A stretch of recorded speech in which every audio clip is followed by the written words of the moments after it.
자, 이 시간 우리 함께 우리 교독하며 읽은 에베소서 2장 1절에서 10절 말씀을 가지고 왜 어메이징한 은혜인가?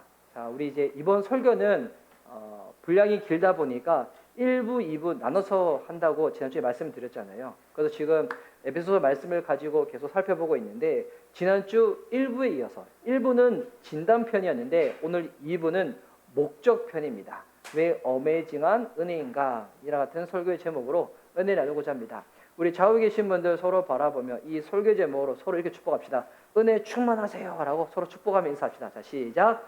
은혜 충만하세요. 자, 은혜 충만하세요. 두 명의 학생이 있습니다. 이 두 학생이 이제 고등학교를 졸업하고 서울에 있는 대학에 입학을 한 겁니다. 그래서 올라오게 되었는데 이 두 학생을 좀 더 이렇게 리얼하게 여러분이 경험할 수 있도록 이름을 붙일게요.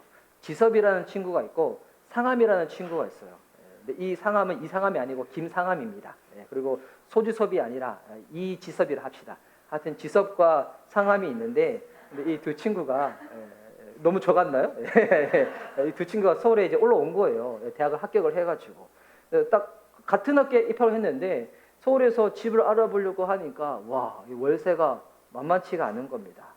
그래서 불편해도 그냥 이 두 친구가 같이 원룸에서 살까 막 이렇게 저렇게 고민을 하는 거예요. 근데 두 친구의 이 생활의 스타일이 너무 다른 거예요.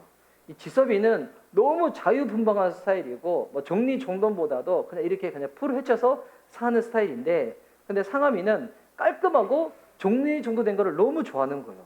이거 저랑 좀 비슷한 것 같아요.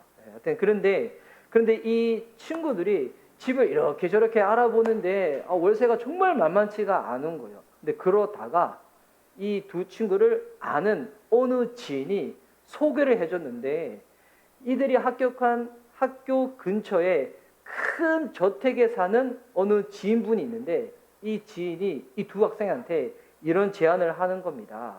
본인이 지금 해외 주재원으로 나가게 되었으니까 좀 이렇게 오랜 기간 동안에 집을 비우게 되었는데 혹여나 이 집에 와서 살 생각 없냐고. 나는 뭐 돈 벌려는 목적이 아니니까 그냥 월세는 둘이 합쳐서 딱 10만 원만 내라고. 10만 원만 내고 여기서 그냥 살라고. 대신 단 한 가지 조건이 있는데 그 조건은 뭐냐면 이 저택이 크니까 그냥 관리만 잘 해달라고. 그리고 내가 연락을 하면 메일을 보내든지 뭐 톡으로 연락을 하면 바로바로 그때 답변을 달라고. 이 제안만 딱 한 겁니다. 야, 이 두 학생 입장에서는 여보 얼마나 이렇게 좋은 제안입니까? 이 큰 저택에서 저렴하게 살 수가 있으니까. 근데 이 저택에 딱 들어가 보니까 1층, 2층으로 나눠져 있는 거예요. 그래서 자유분방한 지섭이가 1층에 살고 그리고 정리정돈 잘하는 상암이가 2층에 살기로 딱 했습니다. 근데 이 저택에 사는 동안에 보니까 지섭이는 너무 자유분방하고 주변에 아는 사람들 많아가지고 집에 자꾸 초대를 하는 거예요. 친구도 초대하고 선배도 초대하고 초대해서 뭐 하는가? 그래서 날마다 노는 거예요. 술 마시고 놀고 막 술 마셔 노니까 치우지도 않으니까 뭐 갑자기 나이 해방이 찍는 것처럼 자기가 손수건 줄 알고 막 술병도 집에 쫙 있고 그리고 막 이렇게 벽지도 담배를 워낙 많이 펴가지고 냄새 배이고 카페트도 더러워지고 그런 거예요. 근데 2층에 살고 있는 이 상암이는 보니까 정리정돈을 잘해가지고 깔끔한 거예요. 방에 딱 보니까 머리카락 하나 없어. 머리숱이 없어 그런지 모르겠지만 머리카락 하나도 없어. 너무 깨끗한 거야. 막 수시로 막 청소기 돌려 막 그러는 거예요. 그러다가 이 집주인이 잠깐 한국에 들어올 일이 생긴 거예요. 근데 이 지섭이와 상암이라는 주변 사람들이 집주인이 돌아오면 이 지섭이가 너무 이 집을 엉망진창으로 사용했으니까 지섭이는 아마도 쫓겨날 것 같고 상암이는 여기서 좀 더 살 것 같고 사람들이 이렇게 생각을 한 거예요.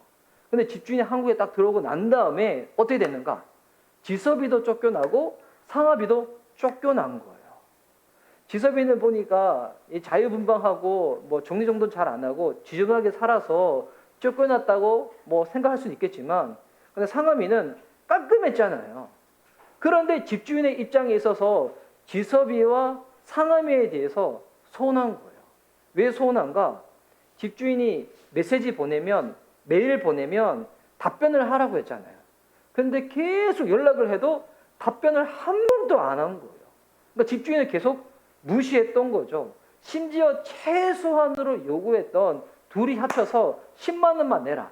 이 월세도 안 낸 거예요. 그러니까 집주인의 이 호의, 선의를 지섭이도 상암이도 둘 다 무시한 거예요. 그래서 이 집주인이 나를 무시하는구나. 나의 이 선의를 정말 이들이 알지를 못하는구나 해서 나 집에서 쫓겨냈다는 거예요. 여러분 지금 제가 뭐 재미있는 이야기로 시작한 것 같지만 여러분 이 이야기가 어떤 이야기인지 아세요?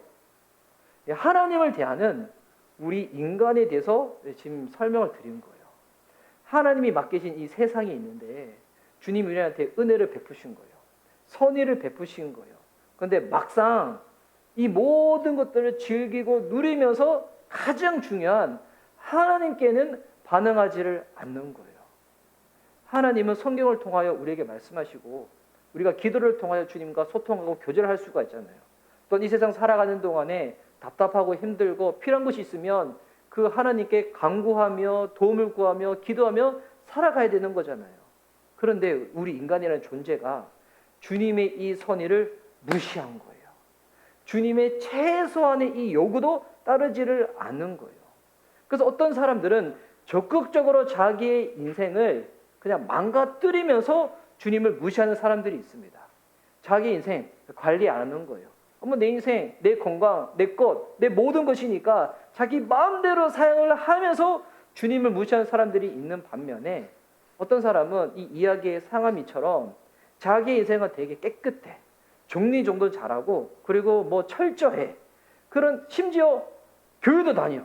교회 생활도 잘하고 예의 있는 바른 모습을 보여주는데 막상 제일 중요한 거 하나님은 무시하는 거예요. 하나님을 경홀하게 대하는 거예요.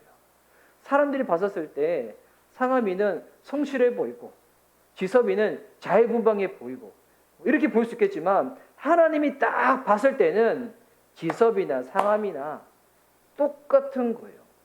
하나님을 가벼이 여기는 거죠. 무시하고 그 선의에 대해서 전혀 감사하지 못하고 깨닫지도 못하고. 여러분 우리가 교회를 생활을 하더라도 하나님이 살아계셔서 나를 지켜보고 계시고 나를 아신다는 믿음을 가지고 있어야 돼요. 교회 생활이라는 게 그냥 성실히 하는 게 중요한 게 아니잖아요. 제일 중요한 게 뭐겠습니까? 그 하나님께 반응하는 거예요. 그 하나님과 소통하고 그 하나님의 마음을 알아서 주님과 함께 나가는 거거든요. 그런데 이 모든 것이 내 것이냐 생각해가지고 내 마음대로 즐기는 것도 문제지만 이야기의 상암이처럼 사는 사람들은 어떤 또 사고를 가지고 있냐면 자기 의로 되게 충만해지거든요. 무언가 하나 좀 이렇게 빈틈이 보이면 난 원래 그런 사람이 아닌데 내가 왜 그렇게 했을까? 뭐 이렇게 생각하는 조차 자기에 대해서 과하게 생각을 하는 거예요. 근데 여러분 성경은 지난주에도 살펴봤지만 우리 인간에 대해서 어떻게 얘기를 하고 있습니까? 우리는 구원받을 자격이 없는 존재이잖아요. 우리는 허물과 죄로 죽은 상태였습니다.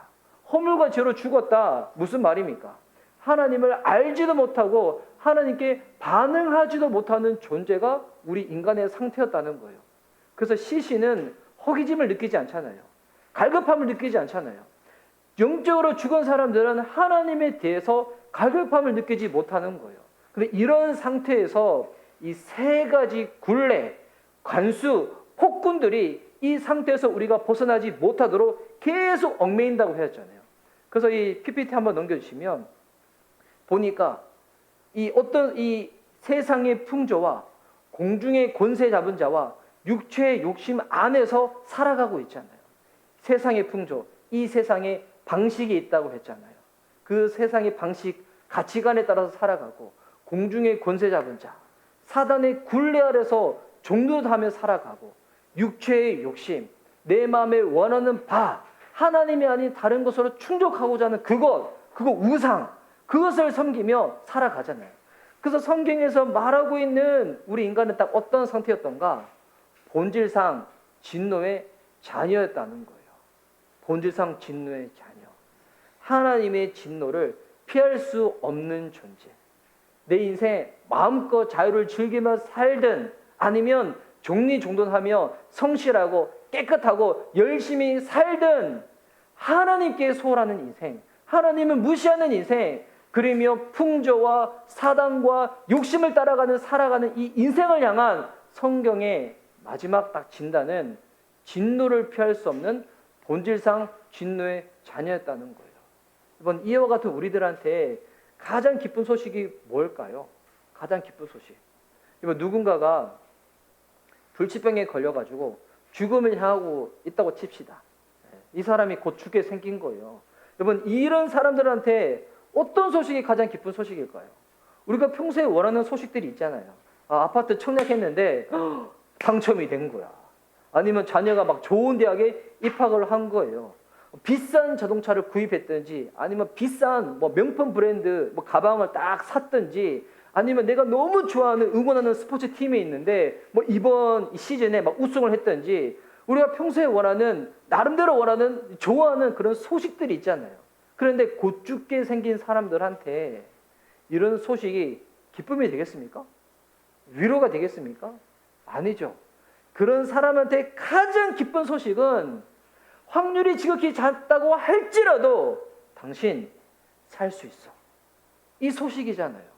당신 병에 걸려가지고 지금 그거 낫게 할 수 있는 그런 약이 없는데, 그런데 그 약이 개발이 됐다고. 이거 먹기만 먹으면 당신 살 수 있어.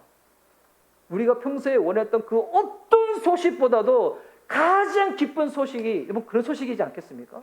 곧 죽게 생긴 사람들한테, 영적으로 죽은 인간, 완전히 절망 가운데 아무것도 소망할 수 없는 우리들 가운데 너무나 큰 위로의 말씀으로 주님이 찾아오신 거예요.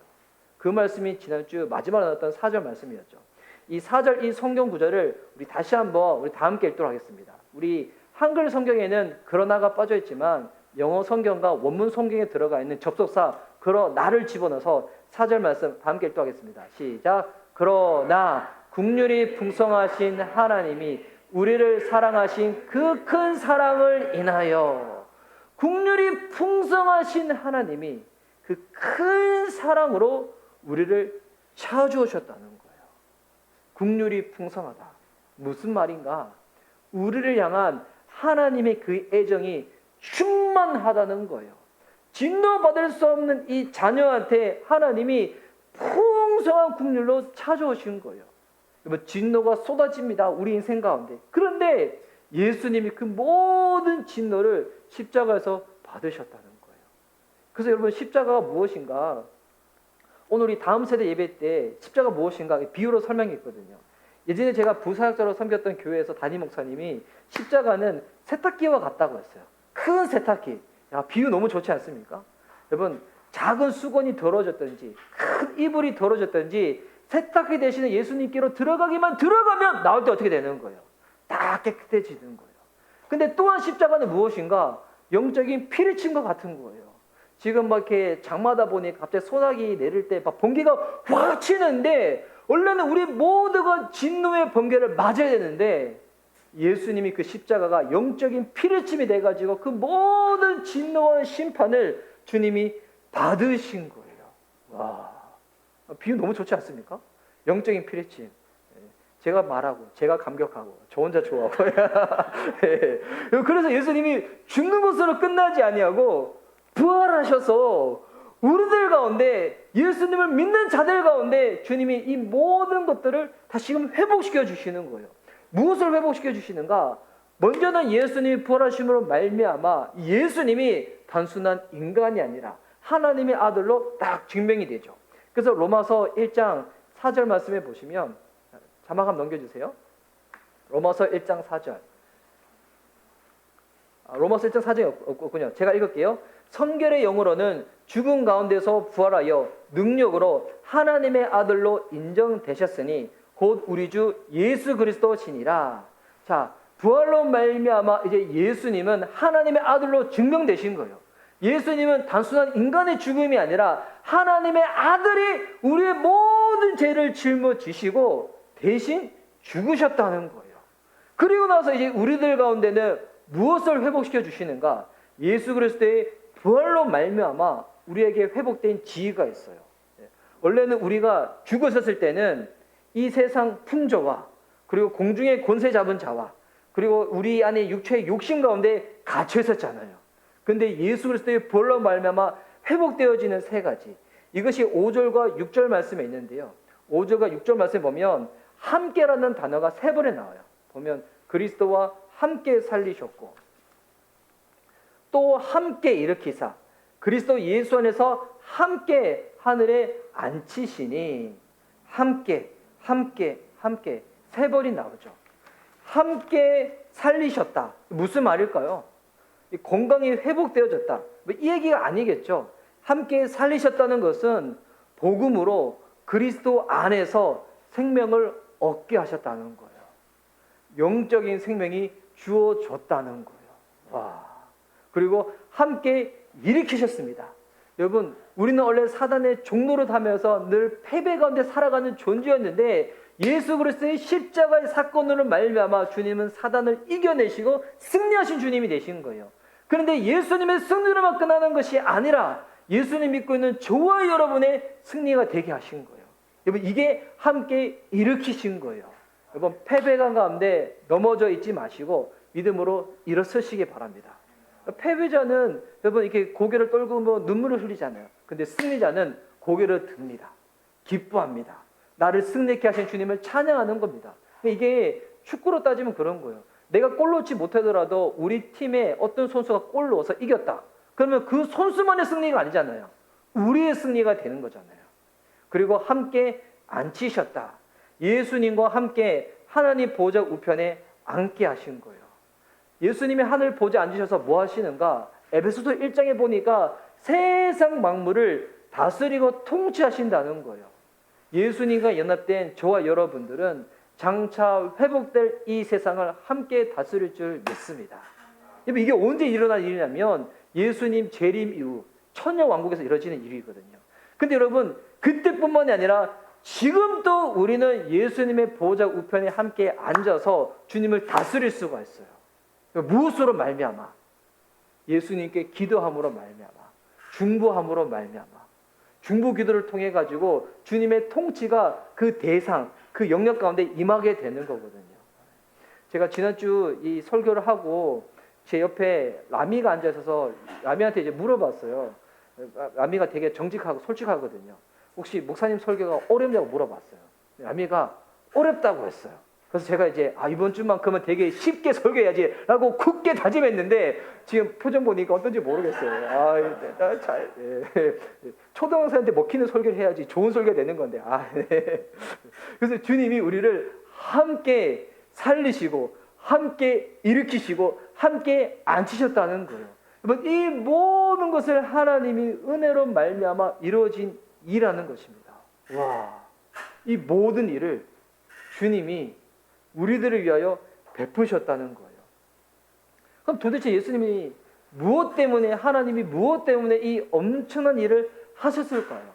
우리가 기대치 못한 엄청난 선물을 받게 되잖아요. 그러면 순간 이렇게 당황하게 돼 있어요. 우리 이제 아내분들, 남편분들이 우리 이제 생일을 맞이해서 우리 이제 배우자한테 받고 싶은 선물이 있잖아요. 우리 찬이 형제가 이제 엊그저께 생일이어가지고 생일날 받고 싶은 선물이 있을 거잖아요. 그런데 내가 원하는 선물보다 놀랍게 더 엄청난 선물을 누가 딱 해주는 거예요. 만약 찬이 형제한테 생일이니까 내 밥 맛있는 거 사줄게 했는데 그냥 이 건대유 주변에서 밥 먹었다. 크게 감동이 없겠죠. 그냥 이제 목사님이 정말 나를 그냥 아껴서 사랑하셔서 하시는구나. 그런데 제가 찬이 형제한테 밥을 사주는데 거기서 사주는 게 아니라 여기 데려가가지고 워커힐을 가가지고 거기서 이제 조식 뷔페로 딱 사주는 거예요. 먹으면서 어떤 생각 들까요? 도대체 나한테 왜 이러시나? 이렇게 그런 마음 안 들겠죠? 근데 갑자기 배우자가 너무 큰 선물 딱 해주는 거야. 너무 큰 선물을. 그러면 여러분 어떨까요? 속지훈 선도님이 갖고 싶은 접이식 전기 자전거를 우리 아내분이 딱 사주는 거예요. 그러면 이 남편의 입장에서 어떤 마음이 들까요? 나를 정말 사랑하고 아끼는구나. 이 마음도 들겠지만 도대체 나한테 왜 이러는 걸까? 이렇게 나한테 뭐를 바라기 때문에 이러는 걸까? 이런 마음 대부분 다 안 드시죠? 다들 다 사랑하시기 때문에.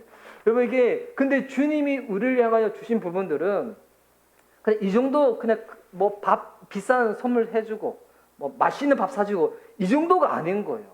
주님이 베푸신 선물은 예수님의 십자가 죽음으로 인해서 이루어진 일이에요. 근데 이게 비교가 안 되는 거죠.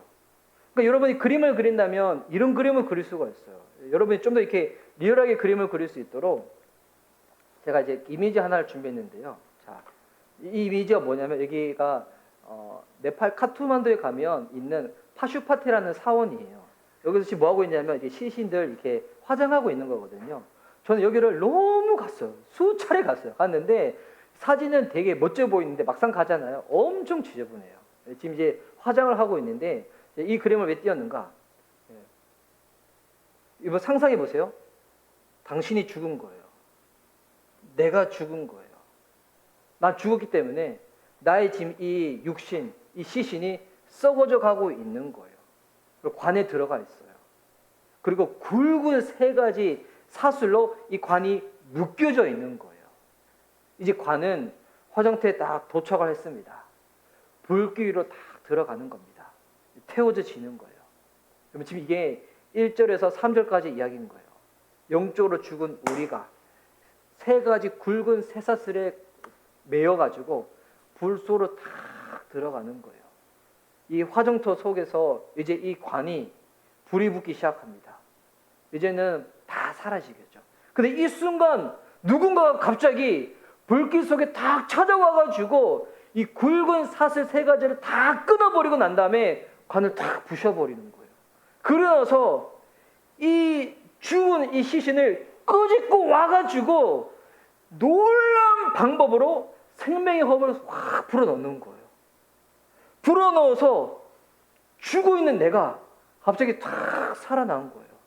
살아나는 정도로만 내버려두지 아니하고 깨끗하게 씻기고 난 다음에 이 사람의 옷을 대신 딱 입혀가지고 준비되어 있는 고급 차량에 딱 태워서 이 나를 살린 이 사람이 살고 있는 아버지 그 저택으로 딱 데려가는 거예요. 그리고 그 저택에서 나를 살린 이 사람이 자기의 방을 딱 내어주더니 여기서 지내라고. 그리고 이 사람이 평소 식사하는 그 테이블, 의자에 딱 대신 앉아라고. 여기 딱 앉아서 그 아버지랑 식사를 하는 거예요. 근데 이 아버지는 너무 기쁜 사랑하는 눈빛으로 나를 바라보시면서 그 사람을 바라보며 영접하고 환대를 하고 있는 거예요. 여러분, 이 이야기가 그냥 이야기가 아니라 하나님의 은혜로 말미암아 예수님을 믿는 저와 여러분 가운데 이루어진 일이라는 거예요. 우리 가운데 이루어진 일이에요. 죽어서 진노의 불 속에 심판받을 수밖에 없는 우리가 예수님이 오셔서 살려내신 것 정도뿐만이 아니라 깨끗하게 씻기시고 예수님의 옷을 입히시고 아버지의 나라에 들어가게 해서 예수님의 식탁에 앉아서 주님과 더불어 식사를 하는 이 은혜가 예수님을 믿는 자들 가운데 베풀어진 일이라는 거예요. 이 세상이 우리를 속이고 마음에 큰 낙담이 올 때 예수님이 행하신 이 사랑을 여러분 기억하시기 바랍니다. 이거를 묵상하시기 바랍니다. 이걸 묵상하면서 여러분 기뻐하기를 주저하지 마시고요. 이런 날이 지금도 이루어지지만 장차 주님 만날 그날 가운데는 육신의 장막을 벗고 영원한 기쁨의 사랑의 교제 가운데 주님과 더불어 이 모든 것들을 우리가 누리게 될 것입니다. 이게 동화 속의 이야기가 아니에요. 동화 속의 이야기는 만들어 놓고 그냥 이루어지지 않는 이야기잖아요. 이거는 실제인 거예요. 사실이고 진리인 거예요. 지금 우리 삶 가운데 이루어진 일이고요. 앞으로 주님 만날 때 예수를 믿는 하나님의 자들 가운데 이루어질 일이라는 것입니다. 원래 그 불 속에서 죽어야 될 우리가 살아났다는 거예요. 그럼 왜 이와 같은 구원이 베풀어졌는가? 그래서 이 원인에 대해서 사도 바울이 계속 강조를 하는 거예요. 8절 말씀입니다.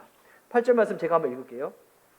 너희는 그 은혜에 의하여 믿음으로 말미암아 구원을 받았으니 이것은 너희에게서 난 것이 아니요 하나님의 선물이라. 저와 여러분이 구원을 받게 된 것은 온전히 하나님이 홀로 치르신 엄청난 대가라는 것입니다. 이게 주님이 우리에게 주신 선물이라는 거예요. 구원은 오직 은혜로만 주어집니다. 선물로 우리에게 주어지는 거예요. 은혜를 받은 우리들에게 허락되어진 이 믿음은 그냥 수단일 뿐이에요. 이 믿음을 사용해서 구원을 받게 된 거예요. 그래서 구절이 이렇게 말하고 있죠. 행위에서 난 것이 아니니 이는 누구든지 자랑하지 못하게 함이라. 자랑할 수가 없는 거예요. 우리가 왜 구원받았는가? 내가 착하게 살아서? 그거 아니죠. 내가 왜 구원받았는가? 우리 집안이 몇 대 때 기독교 집안이어서? 그거 아니죠. 내가 왜 구원받았는가? 우리 부모님이 하나님께 너무 충성스럽게 잘했기 때문에? 뭐 그것도 아니죠. 왜 우리가 구원을 받았는가? 이거는 전적인 하나님의 은혜이고 주님의 선물이라는 것입니다. 그래서 구원을 받은 우리들은 다른 거 자랑할 수가 없는 거예요. 내가 교회에서 이렇게 했습니다. 내가 사회에서 이렇게 살았습니다. 이런 걸 자랑할 수 없이 우리가 유일하게 자랑할 수 있는 딱 한 가지, 그게 무엇인가? 갈라디아서 6장 14절에 나와 있는데요. 이 세 번역 성경으로 우리 함께 읽도록 하겠습니다. 밑에 보면 자막에 나와 있는데 함께 읽도록 하겠습니다. 시작. 그런데 내게는 우리 주 예수 그리스도의 십자가 밖에는 자랑할 것이 아무것도 없습니다. 그렇죠. 주님의 은혜로 말미암아 구원받은 우리들은 교만할 수가 없는 거예요. 왜? 나의 어떤 선행으로 구원받은 게 아니기 때문에. 누구랑 비교할 필요도 없는 거예요. 누구랑 비교하면서 어떨 때는 열등감에, 어떨 때는 우월감에, 이런 것도 느낄 필요가 없는 거예요. 주님의 은혜로, 십자가의 은혜로 구원받은 우리들은 감사할 수밖에 없는 거예요. 십자가를 찬양할 수밖에 없는 거고요. 주님과 함께 살아가는 우리들 늘 겸손할 수밖에 없는 거예요. 이 세상은 이와 전혀 반대로 우리들한테 살라고 주장하잖아요. 경쟁해야 되고 살아남아야 되고 우쭐대야 되고 자랑해야 되고. 그래서 이제 지난주에 말씀드렸지만 우리 모든 이 세상에 지금 대한민국 사람들은 카페인에 중독되어 있잖아요. 커피 카페인이 아니라 카카오톡, 인스타그램, 페이스북. 예. 저도 그거 하는데 저 올릴 때마다 요즘 기도 올리고 있어요. 예. 혹여나 이거 자랑하는 거 아닌가. 예. 제 사진 올릴 때마다 나는 그냥 내 사진 올린 것 뿐인데 혹여나 사람들이 오해해가지고 목사님 잘생겼다고 자랑하는 거 아닌가요? 혹여나 이렇게 오해할까봐. 예. 죄송합니다. 예. 자, 예. 하여튼 이 모든 가운데 우리가 구원 받았기 때문에 여러분 이 구원이 은혜가 이 구원의 원인이라면 주님은 이 말씀 가운데서 왜 우리를 구원하셨는지 그 의도, 목적도 말씀하고 있어요. 여러분 주님이 왜 우리를 구원하셨을까요? 무언가 일부러 먹기 위해 가지고? 그게 아니라 7절 말씀에 나뉘는데요. 7절 말씀도 여러분이 좀 더 쉽게 이해할 수 있도록 세 번역으로 한번 준비해 봤습니다. 세 번역으로 함께 읽도록 하겠습니다. 자, 시작. 그것은 하나님께서 그리스도 예수 안에서 우리에게 자비로 베풀어 주신 그 은혜가 얼마나 풍성한지를 장차 올 모든 세대에게 드러내 보이시기 위함입니다. 아멘. 하나님이 어떤 분이시라고요? 은혜가 풍성하신 하나님. 이 하나님이 이 은혜를 나 혼자만 누리고 나 혼자만 즐기고 절대 그럴 수가 없는 거예요. 하나님의 베푸신 이 은혜로 말미암아 죽은 내가 살아났는데 여러분 이 은혜는 개인용이 아니라는 거예요. 이 은혜는 모든 사람들이 함께 누려야 될 열방용, 만인용이라는 거예요. 그래서 주님 말씀하시죠. 그 은혜가 얼마나 풍성한지를 장차 올 모든 세대에게 드러내 보이시기 위함입니다. 왜 주님이 저와 여러분을 이 은혜로 구원하셨는가? 하나님이 얼마나 은혜와 사랑이 풍성한 분인지 알려주라고, 소개해 주라고. 그 이유로 주께서 우리들을 구원하셨다는 거예요. 어디까지? 땅끝까지. 언제까지? 세상 끝날까지. 근데 이것을 좀 더 구체적으로 10절에서는 이렇게 표현하고 있는데요. 자, 10절 말씀도 우리 함께 세 번역으로 읽도록 하겠습니다. 자, 시작. 우리는 하나님의 작품입니다. 선한 일을 하게 하시려고 하나님께서 그리스도 예수 안에서 우리를 만드셨습니다. 하나님께서 이렇게 미리 준비하신 것은 우리가 선한 일을 하며 살아가게 하시려는 것입니다. 아멘. 감동이지 않나요? 저와 여러분을 주님이 만드셨다는 거예요. 그래서 우리는 하나님의 뭐라고요? 작품이라는 거예요. 마스터피스. 우리는 상품이 아닙니다. 공장에서 그냥 프레스로 딱딱딱 찍어서 만들어진 그런 존재가 아니라 하나님의 놀라운 계획 가운데 만들어진 작품이라는 거예요. 여러분 좌우 계신 분들 바라보시면 한번 작품이 제 옆자리에 앉아 계셨는데요. 이렇게 서로 한번 축복하면서 시작. 네, 작품이 제 옆자리에 앉아 계셨네요. 네. 여름방학 맞이해가지고 제 아내가 미술관 이게 전시회 관람하는 걸 좋아해가지고 저희 두 자녀를 데리고 이 삼성동에 사는 그 미술 화가 이름 누구예요? 호암미로? 네, 호암미로 이렇게 전시를 보고 왔는데 저는 안 따라갔거든요. 아 너무 후회해요. 근데 그 여러분 전시회 갈 때 여러분 그냥 들어가는 거 아닌 거 아시죠? 비용 지불하고 들어가는 거 아시죠? 그리고 오늘 이렇게 놀라운 연주가들이 연주하는 것도 그냥 하는 것이 아니라 그냥 하는 거잖아요. 여러분 지금 우리 옆에 좌우에 있는 작품들 바라볼 때 그냥 바라보잖아요. 이거 엄청난 것을 여러분이 비용 지불 안 하고 보시는 겁니다. 네. 오늘 집에 돌아가셔서 배우자끼리 부모님들 바라보면서 놀라시기 바랍니다. 야, 이거 바라보는 것조차도 진짜 은혜구나, 공짜구나. 왜? 우리가 작품이기 때문에. 세상은 이렇게 뭐 미의 기준이 있잖아요. 그래가지고 뭐 키 크고 머리숱 풍성하고 이목구비가 잘 정절돼 있고 뭐 이런 것들이 막 이쁘다고 하지만 여러분 아니에요. 주님의 작품이기 때문에 우리 모두가 하나님 앞에서 귀한 존재라는 거예요. 우리의 생김새와 상관없이 우리는 우연의 산물이 아니라 필연의 산물이고요. 하나님의 계획 가운데 만들어진 주님의 존재라는 거예요. 그러면 왜 주님이 우리를 이렇게 지으셨는가, 창조하셨는가 딱 나와 있죠. 그리스도 예수 안에서 선한 일을 위하여 지으심을 받았다는 거예요. 선한 일. 여러분 도대체 이 선한 일이 무엇일까요? 여러분 이 선한 일은 일 자체가 선한 것이 아니라 우리가 하고 있는 그 일이 하나님의 풍성한 은혜를 드러내 보이기 위한 일이라면 여러분 그 일 자체가 선한 일이 되는 거예요. 가정에서 자녀들을 위하여 밥을 짓습니다. 애들을 양육합니다. 양육하는 그 목적이 우리 애가 빨리 성공해가지고 내가 과외를 엄청 많이 시켜가지고 돈을 엄청 투자해가지고 소위 말하는 좋은 대학 가가지고 막 이렇게 해서 내가 지금까지 배우지 못한 것들 막 열등감 다 내가 뭐 우월감을 바꿔가지고 자랑하고 싶고 과시하고 싶어. 이건 선한 일 아니겠죠. 그런데 자녀를 양육합니다. 밥을 먹여요. 오늘 또 먹여요. 내일 또 먹여요.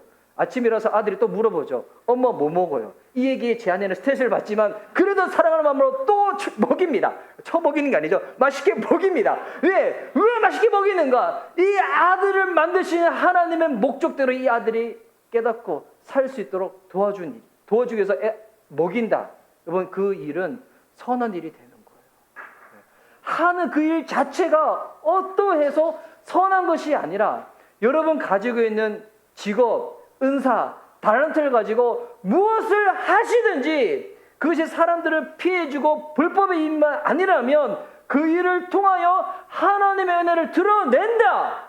그 일이 선한 일이 되는 것입니다. 우리가 하는 일은 각각 다르잖아요. 주님은 우리의 삶을 통하여 우리가 하는 그 일을 통하여 하나님의 은혜를 드러내시기를 원하신다는 거예요. 이 선한 일을 위하여 저와 여러분이 구원을 받은 거예요. 여러분 이거를 깨달으면 우리가 세상에서 직업을 갖고 어떤 일을 할 때에도 절대 게으르거나 냉담함으로 반응할 수가 없습니다.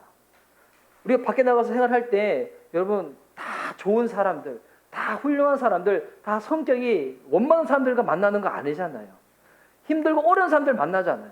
그런데 그런 관계 가운데서도 하나님이 나를 선한 일을 위해서 지으셨다라고 생각하는 사람들은 투정하고 불평하고 비판하고 이렇게 살아가는 게 아니에요.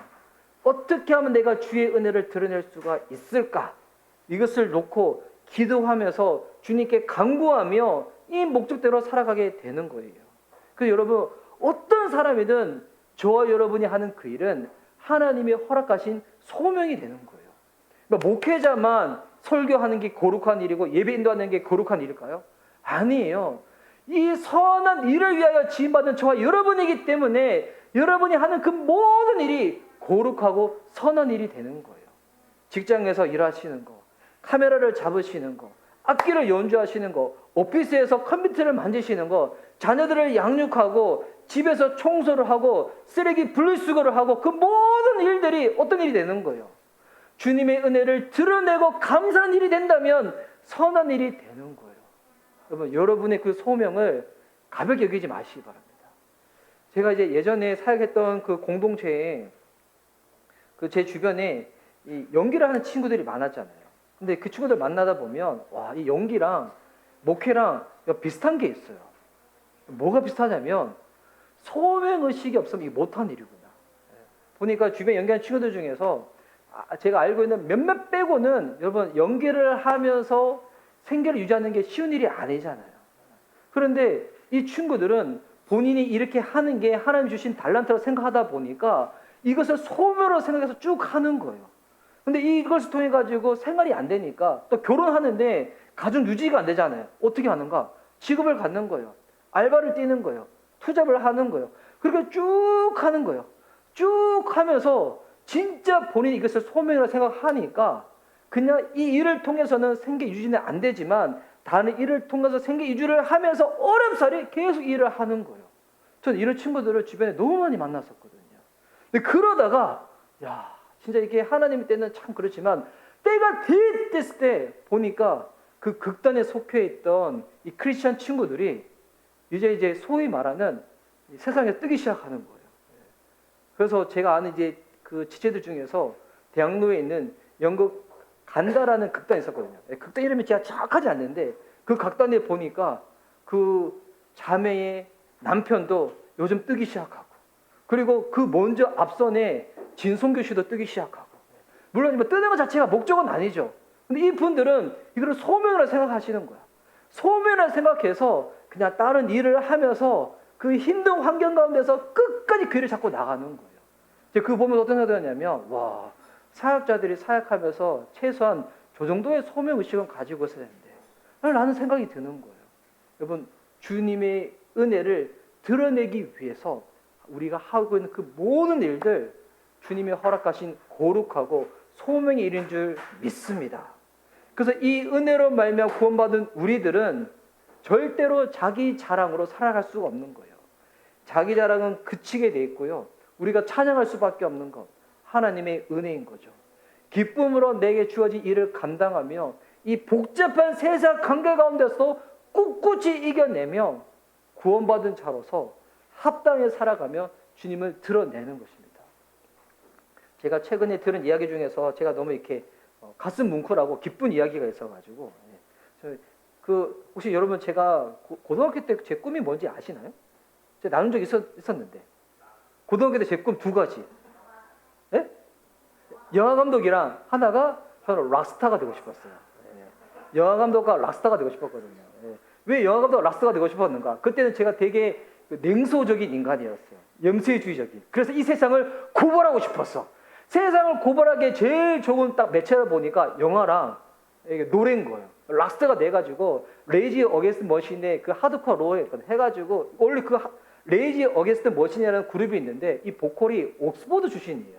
노래가 되게 저항정신과 비판 정신이 많아. 가사가 뭐냐면 너도 틀렸고 다 틀렸어! 이런 내용 막 세상은 다 틀렸어! 이거를 막 이렇게 소리 지르면서 막 부르거든요. 또 영화도 보니까 이게 사회 고발적 영화. 너도 틀렸고 너도 썩었고 다 썩어서 세상아! 막 이렇게 고발하게 제일 좋은 영화인 거예요. 그래서 그때는 제가 뭐 아직 주님을 만나기 전이어가지고 제 안에 그게 너무 많아가지고 막 그랬었는데 그런데 주님 만나고 나니까 이게 똑같은 일인데도 다른 거예요. 보니까 영화를 딱 한 편 만들었더니 사람들이 돈 주고 그 어두컴컴한 곳에 들어와가지고 끝날 때까지 못 나가는 거잖아요.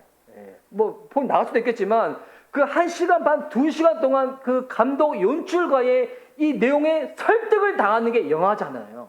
야, 그러니까 너무 좋은 거야. 복음을 전하기에.